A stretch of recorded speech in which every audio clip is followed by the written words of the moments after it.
Hi everybody, this is Lindsay from windingroadcrochet.com, and today I'm going to show you how to make this adorable little embroidery rainbow. If you like this tutorial, make sure to like, subscribe, hit the notification bell. You can also follow me on Instagram and Facebook. This is actually my second embroidery crochet project, so definitely check out the rose embroidery hoop as well. So for this project, you're going to need a handful of things. Here is the example I've made already. For it, you are going to need an embroidery hoop. You're going to need yarn for the crocheted background. You're going to need rope and just some scrap colors of yarn to use for the actual rainbow section.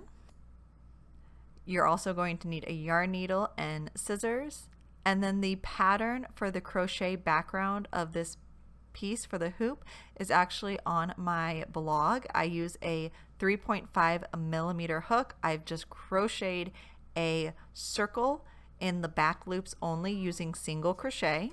But basically you just need to crochet a circle and crochet it until it is about an inch shorter in diameter than your embroidery hoop. And then you're just going to whip stitch it onto your embroidery hoop, which I would whip stitch it in every other stitch on the last row. And I show that more in the rose video. So then also the rope you're going to need for this project, it actually can be a variety of widths of rope, but I have done this both in 1/4 inch of rope as well as 3/8 inches of rope. So both of those diameters work, but you can definitely choose whatever you happen to have on hand. The thinner the diameter, the more colors you can get in on your rainbow.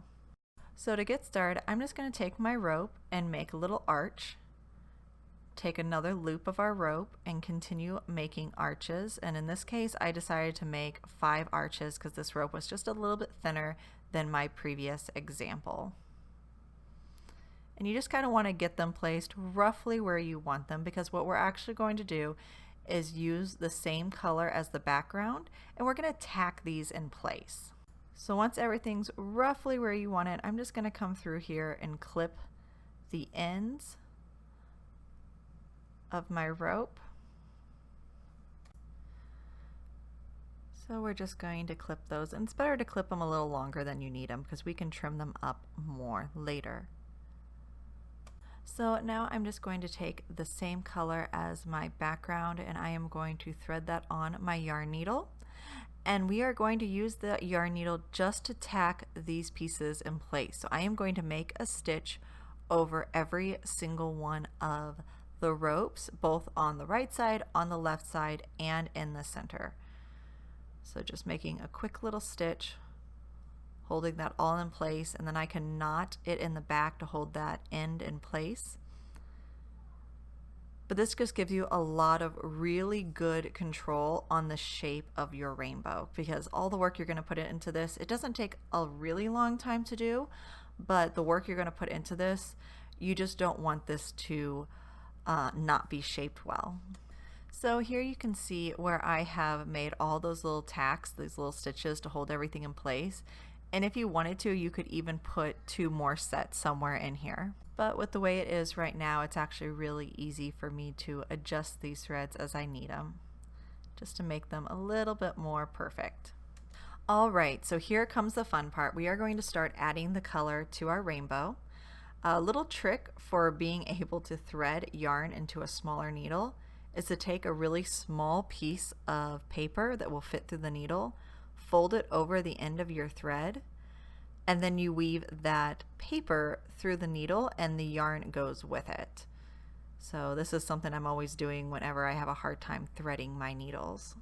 And with this piece of yarn that I have here, I have about 6 feet or so. You don't want to go too long of a yarn thread because it becomes a lot to have to pull through for every single stitch. So I have about 6 feet here, and I have it doubled up almost completely, maybe a foot or 2 from the end is not doubled. So to get started with adding color, the first thing I like to do is to weave in my ends. It seems kind of weird doing that at the beginning of the project, but that just helps secure your end, and I think it's better than making a knot at the beginning of your project, because if you do put this on a wall or something and you have a big knot, it could cause a problem hanging it on the wall. So now that our yarn end is woven in, all we're going to do is pull that yarn to the front of our work a little bit under your first little tack mark, and then we're just going to make a stitch over the rope that we're doing. So it's going to be just a little horizontal stitch, and then we're going to come up and make a second stitch. And the idea is to make that second stitch very, very close to your first stitch. And again, just pull that all the way through, put it down and through the other side, and that is how we're going to add our color. So it's just this is the entire process. Is just making these little, what they in embroidery they would call a satin stitch, but making these little stitches around the rope. The rope is what helps keep our stitches the same width for the most part and makes everything look nice and clean, as well as give it a 3D look.